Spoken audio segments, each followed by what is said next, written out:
मित्र परिवार गोंधळून गेला होता की रवीला झालं काय, रवीला झालं काय, काय करावं त्याला सुचत नव्हतं. तसं त्यांनी घरी आणलं.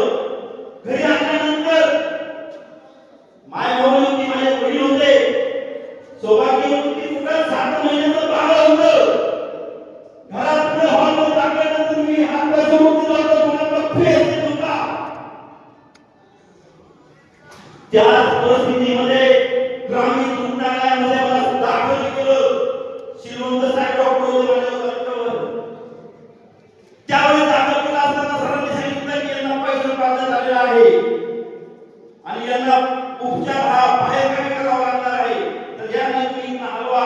पण अशा वेळेस नंतर भ्रष्ट ज्यांनी माझ्यावर प्रकार केला होता त्या लोकांनी मला तिथं हलवून सुद्धा दिलं नाही. उलट असं करण्यात एवढा मोठा हॉस्पिटल असताना तुम्ही यांचा उपचार तुम्ही इथेच करा.